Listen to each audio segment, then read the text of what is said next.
விறுவிறுப்பான அரசியல் நிகழ்வுகள் குறித்த ஆய்வுகள், நியாயங்களின் நிறம் மாறாத கூர்மையான விமர்சனங்கள், தீமைகளை சுட்டெரிக்கவும் நல் அரசியலை வளர்த்தெடுக்கவும் அறிவார்ந்த விவாதங்கள், இளைய தலைமுறையிடம் விழிப்புணர்வை ஊட்டும் விரிவான வரலாற்று விளக்கங்கள், கலை, இலக்கியம், ஆன்மீகம், பண்பாடுகளை படம் பிடித்து காட்டும் கருத்தோவியங்கள் வாரந்தோறும் உங்கள் தமிழருவி தர்பாரில் அணிவகுக்கும். தமிழருவி தர்பார் நேயர்களுக்கு வணக்கம். தமிழருவி தர்பாரின் ஆன்மீக பகுதிக்கு உங்களை அன்போடு வரவேற்கிறேன். வேலுண்டு வினையில்லை, மயிலுண்டு பயம் இல்லை, குகனுண்டு குறையில்லை, கந்தனுண்டு கவலை இல்லை. வேல்மாறல் பாடலுக்கான விளக்கத்தை தான் நாம் இன்று பார்க்க போகிறோம். முருகப்பெருமானின் திருக்கரத்தில் உள்ள வேல் என்பது ஞானத்தை குறிக்கிறது. வேலின் மகிமை மிகவும் சிறப்பு வாய்ந்தது. வேலின் மகிமையை போற்றி பாடுகின்ற வேல் மாறல் பதிகம் மிகவும் பிரபலமான ஒன்று. வேல் வழிபாடு செய்வதால் நம் வாழ்வில் வெற்றியும் மகிழ்ச்சியும் கிடைக்கும். வேலை வழிபடுவதால் நம்முடைய வாழ்க்கையில் ஏற்படும் துன்பங்கள், தடைகள் எல்லாம் நீங்கும். வேல் வழிபாடு செய்வதன் மூலம் நம்முடைய கர்ம வினைகள் எல்லாம் நீங்கி வாழ்வின் வெற்றிக்கு அது வழிவகுக்கும் என்று நம்பப்படுகின்றது. இந்த வேல்மாறலுக்கான விளக்கத்தை மிக எளிய முறையில்தான் இன்று நாம் பார்க்க போகின்றோம். வேல்மாறலில் உள்ள 16 பாடல்களுக்கும் இன்று விளக்கத்தை நான் தரப்போகின்றேன். இந்த பாடல்களுக்கான விளக்கம் மட்டும் அல்லாமல், இந்த வேல்மாறல் பாடலில் உள்ள எந்தெந்த பிரச்சனைகளுக்கெல்லாம் எந்தெந்த பாடல்களை நாம் எடுத்து பிரார்த்தனை பாடல்களாக பாடலாம் என்பதையும் இந்த காணொளியில் நீங்கள் காணலாம். திருத்தணியில் உதித்தருளும் ஒருத்தன் மலை விருத்தன் என துளத்தில் உரை கருத்தன்மையில் நடத்து குகன் வேலே. இதுதான் வேலை பூஜிப்பதற்கான பாடல். திருத்தணியில் உதித்தருளும், திருத்தணி மலையில் சூரியனை போன்ற பிரகாசத்துடன் எழுந்தருளியுள்ள முருகப்பெருமானே, நீயே என் உள்ளத்திலும் எழுந்தருளி இருக்கின்றாய். இதுல ஒருத்தன் என்ற ஒரு பதத்தை அருணகிரிநாதர் வைத்திருக்கிறார். ஏன்? ஒருத்தன் என்றால் பரம்பொருள் ஒன்றுதான். ஆனால் நாம் பல வடிவங்களில் இறைவனை வழிபடுகின்றோம். அதை உணர்த்துவதற்காகத்தான் ஒருத்தன் மலை விருத்தன் என்ற பதத்தை அவர் கையாண்டிருக்கின்றார். மயிலை வாகனமாக கொண்ட குகனின் கையில் இருக்கின்ற வேலே. இங்கு குகன் என்றால் மறைதல் என்று பொருள். குகன் என்றால் மறைந்திருப்பவன் என்று பொருள்படும். முருகப்பெருமான் எங்கே மறைந்திருக்கிறான்? நம் இதயத்தில் மறைந்திருக்கின்றான். ஓசோ சொல்வார், நம் விதியை நம் எண்ணங்கள் தான் தீர்மானம் செய்கின்றன என்று. எப்படி? நம் எண்ணங்கள் தான் வார்த்தைகளாக வெளிப்படுகின்றது. அந்த வார்த்தைகள் செயல் வடிவம் பெறுகின்றன. அந்த செயலுக்கு ஏற்ற பலனைத்தான் நாம் வாழ்நாளில் அனுபவித்து வருகின்றோம். அப்படி என்றால் முருகப்பெருமான் குடியிருக்கக்கூடிய நம் இதயத்தில் தோன்றும் எண்ணங்கள் எப்படி இருக்கும்? உயர்வான எண்ணங்களாகத்தானே இருக்கும். எப்போதும் முருகனை மனதில் சிந்தித்துக் கொண்டிருந்தால் அந்த வேலே நம் எண்ணமாகவும் முருகனே நம் எண்ணமாகவும் இருக்கும். இரு பிரிவங்களுக்கு இடையில் உள்ள சக்கரத்தை நாம் ஆன்மா சக்கரம் என்று சொல்வோம். இது ஞானத்தின் வெளிப்பாடு. இந்த சக்கரத்தில் முருகப்பெருமானை நிறுத்தி தியானித்தால் நம் வாழ்வில் ஏற்படும் துன்பங்கள் எல்லாம் தூர ஓடிவிடும் என்பது ஒரு நம்பிக்கை. அது மட்டுமல்ல, முருகப்பெருமானை சதா சர்வ காலமும் நாம் தியானித்துக் கொண்டிருப்பதால் நமக்குள் சிந்தை தெளிந்து மனதில் நேர்மறை எண்ணங்கள் அதிகரிக்கும். மனதில் எண்ணங்கள் தூய்மையானால் அன்பு தானாகவே வளரும் அல்லவா? அன்புதானே கடவுள். இந்த கடவுள் தானே அன்பு என்று நாம் சொல்கிறோம். இப்ப இந்த திருத்தணியில் உதித்தருளும் என்ற பாடலை ஒவ்வொரு வேல்மாறல் பதியம் பாடும் பொழுதும் பாடிவிட்டு, பிறகு இதை பாடிவிட்டுதான் அடுத்த பாடலுக்கு செல்ல வேண்டும். பருத்த முளை சிறுத்த இடை வெளுத்த நகை கருத்த குழல் சிவத்த இதழ் மரச்சிறுமி விழிக்கு நிகர் ஆகும். பருத்த மார்பகங்களை உடைய உடுக்கை போன்று சிறுத்த இடையை கொண்ட, முத்துக்கள் போன்று பளிரிடுகின்ற சிரிப்பை உடைய, மேகம் போன்று கருமையான அலையலையான கூந்தலை உடைய மரச்சிறுமி என்கிறார். இங்கு மரச்சிறுமி என்றால் வள்ளியை குறிக்கின்றது. மரச்சிறுமி, வள்ளியின் அழகான விழிகளை போன்று இந்த வேல் இருக்கின்றதாம். வேலின் தோற்ற பொலிவை வள்ளியின் அழகோடு ஒப்பிட்டு பேசுகிறார் அருணகிரிநாதர். இப்போது பருத்த முளை என்ற ஒரு பதத்தை அவர் ஏன் கையாண்டிருக்கின்றார் என்று நாம் மேலோட்டமாக பார்க்க கூடாது. பெண்மைக்கு உரிய உச்சகட்டமே என்ன? தாய்மைதானே. அந்த தாய்மையை உயர்த்த வேண்டும் என்ற நோக்கில்தான் அந்த பதத்தை அவர் கையாண்டிருக்கின்றார். தாய்ப்பாலுக்கு இணையான ஒரு உணவு, ஒரு பரிசுத்தமான உணவு இந்த உலகத்தில் வேறு எதுவுமே கிடையாது. வள்ளி யார்? நம்மையெல்லாம் காத்து ரட்சிக்கின்ற ஒரு தாய்தானே அவள். ஆகவேதான் வள்ளியை ஒப்பிட்டு பேசும்போது பருத்த முளை என்று அந்த தாய்மையின் மேன்மையை எடுத்து காட்டுவதற்காக இந்த பதத்தை அருணகிரிநாதர் கையாண்டிருக்கிறார். இந்த பாடலை நம்முடைய ஆசைகள் நிறைவேறுவதற்காக பிரார்த்தனை பாடலாக நாம் பாடலாம். வள்ளி என்றாலே இச்சா சக்தி என்று பொருள்படும். இச்சை என்றால் என்ன? ஆசை. நம் ஆசைகள் அனைத்தையும் வள்ளி நிறைவேற்றுவாள். வள்ளி அள்ளி அள்ளி கொடுப்பவள். இந்த பதிகத்தை பிரார்த்தனை பாடலாக எடுத்துக்கொண்டு வள்ளியிடம் வேண்டுதலாக வைத்து நாம் பாடினால் நம் வாழ்க்கையில் நாம் அடைய வேண்டிய ஆசைகள் அனைத்தையும் அவள் நிறைவேற்றுவாள். சுழற்கரிய திருப்புகழை உரைத்தவரை அடுத்த பகை அறுத்தெறிய உருக்கி எழும் அறத்தை நிலை காணும்.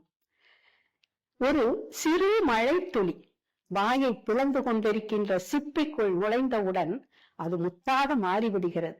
ஆனால் எல்லா மழை துளிகளும் முத்தாக மாறிவிடுவதில்லை.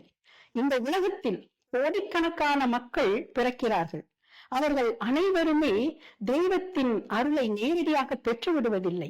மாணிக்கவாசகர், அப்பர், சுந்தரர், வள்ளலார், அருணகிரிநாதர் போன்ற முத்துக்கள் இறைவனால் தேர்ந்தெடுக்கப்பட்டவை. இந்த பல நவரத்தினங்கள் இருந்தாலும் கூட பட்டை தீட்டப்படாமல் இயற்கையிலேயே ஒளிர்வது இந்த முத்து மட்டும்தான். முருகப்பெருமான் அருணகிரிநாதரை முத்தாக மாற்றி நீ பாடு என்று ஆணையிட, கல்வி இல்லாத நான் எப்படி பாடுவேன் என்று அருணகிரிநாதர் தயங்க, முருகப்பெருமான் தன்னுடைய வேளால் அருணகிரிநாதரின் நாவில் ஓம் சரவணபவ என்ற சடாட்சர மந்திரத்தை எழுதி முத்து என்று முதல் அடியை எடுத்துக் கொடுக்க அருணகிரிநாதர் பாடிய திருப்புகழ்தான் முத்தை தருபக்தி திருநகை என்ற பாடல். முருகப்பெருமானின் பெயரை உச்சரிக்க வேண்டும் என்றாலும் கூட அவனுடைய அருள் வேண்டுமாம். முருகப்பெருமானாக இந்த உலகிற்கு வந்து தந்த ஒரு மகா மந்திரம்தான் இந்த திருப்புகழ்.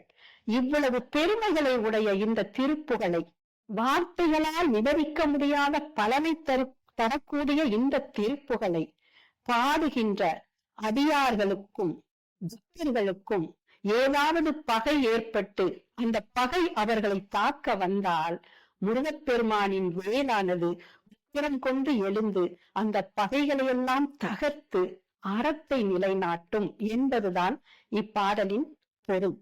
முருகப்பெருமானுக்கு மிகவும் பிடித்த பதிகம் திருப்புகழ். முருகப்பெருமானின் அருளை பெற வேண்டும் என்றால் தினம் ஒரு திருப்புகழை பாடி நாம் முருகனை தொழ வேண்டும். தருக்கி நமன் முறுக்கவரின் எருக்கு மதி தரித்த முடி படைத்த விரல் படைத்த இறை கழற்கு நிகராகும். நமன் என்றால் யமன் என்று பொருள். யமன் நம் உயிரை பறிப்பதற்காக வரும்போது நாம் என்ன செய்வோம்?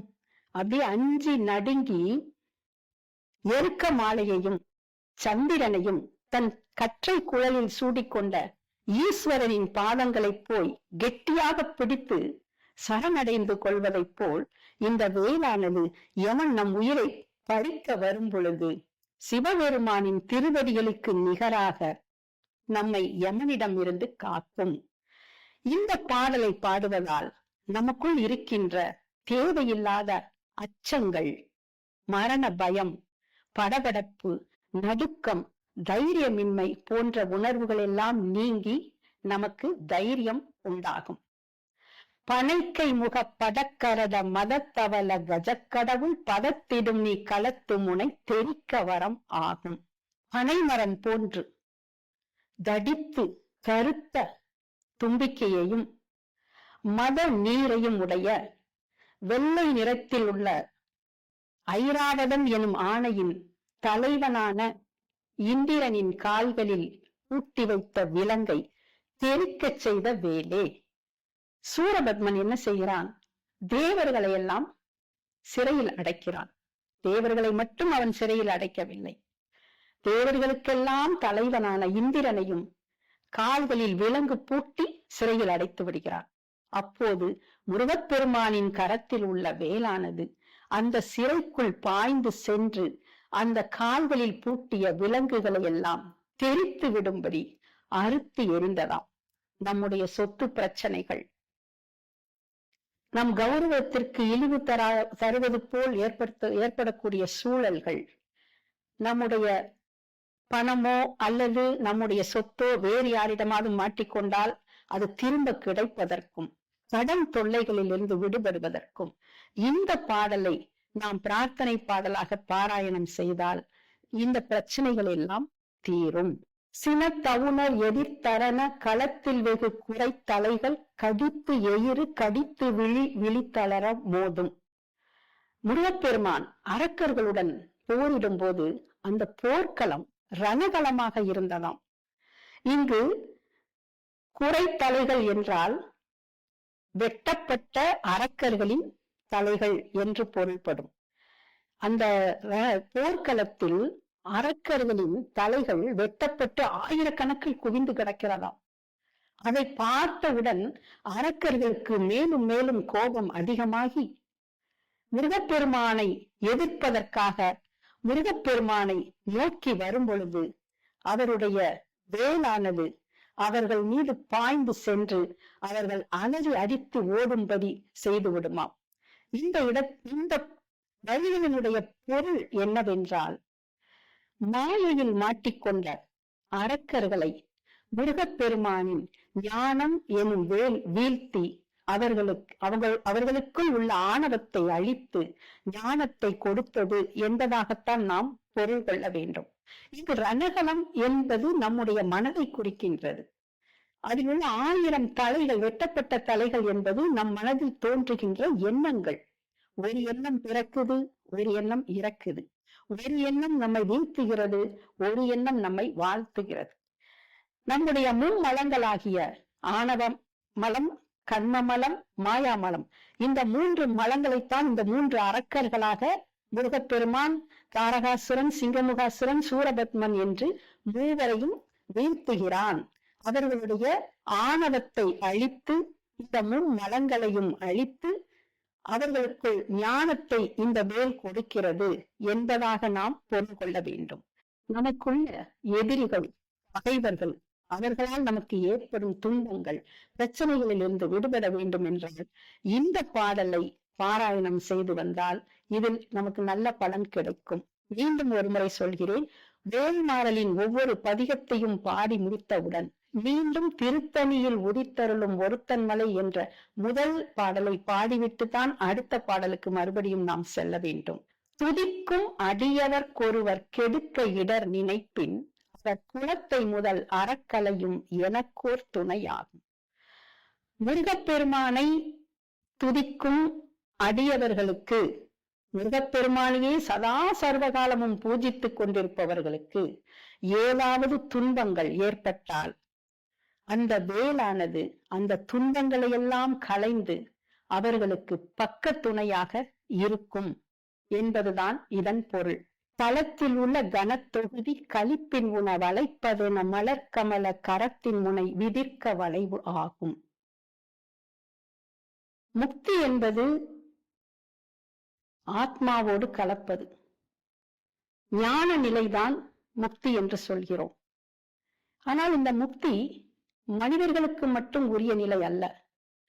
இந்த உலகத்தில் பிறந்த அனைத்து ஜீவராசிகளுக்குமே இந்த முக்தி நிலை உண்டு. ஓரறிவு முதல் 6 அறிவு படைத்த அனைத்து ஜீவராசிகளுக்கும் முக்தி நிலை சாத்தியம்தான்.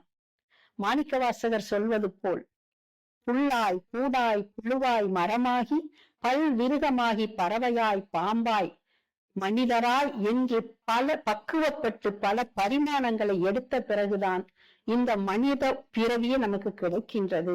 இந்த உடலையும் நாம் பெறுகின்றோம். முக்தி அடைவதற்கு மிகவும் எளிதான மார்க்கம் இந்த உடலை கொண்டு முக்தி அடைவதுதான். அதனால்தான் அவ்வையும் அரிது அரிது மானிடராதல் அரிது என்று மானிட பிறப்பின் பெருமையை உயர்த்தி பாடுகின்றார். இங்கு சிவகணங்கள் என்று அருணகிரிநாதர் குறிப்பிடுகிறார். சிவகணங்கள் என்றால் யார்? இவர்களை அணுக்க தொண்டர்கள் என்று சொல்வார்கள். இந்த அணுக்க தொண்டர்கள் என்பவர்கள் இறைவன் இட்ட கட்டளையை ஏற்று நடப்பவர்கள்.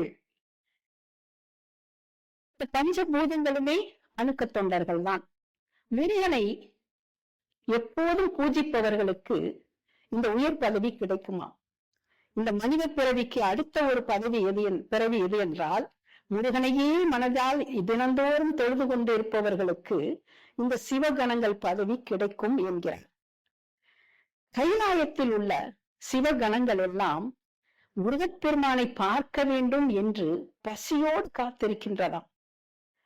என்னதான் பசி இருந்தாலும் பரவாயில்லை, ஒரே ஒரு தடவை முருகப்பெருமானை கண்ணால் தரிசனம் செய்துவிட்டால் போதும் என்று அகோர பசியுடன் காத்து கொண்டிருக்கிறது.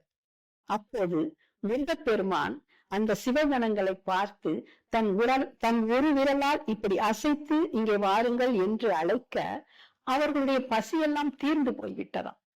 அது எப்படி? ஒரு விரலை அசைத்தவுடன் சிவகணங்களின் பசி எப்படி தீர்ந்திருக்கும்? இந்த இடத்தில் அருணகிரிநாதர் எவ்வளவு அழகான ஒரு உட்பொருளை வைத்திருக்கிறார் என்று பாருங்கள். முருகப்பெருமான் ஒரு விரலை கைகளால் இப்படி அசைத்தவுடன் முருகப்பெருமானின் கையில் இருக்கின்ற வேலானதும் சேர்ந்து அசைந்ததாம். வேல் என்றாலே ஞானம் என்றுதானே பார்க்கிறோம். அந்த ஞானம் சிவபூதங்களின் பசியை தீர்த்ததாம். ஞான பசியை அந்த வேல் தீர்த்தது, வயிற்று பசியை அல்ல.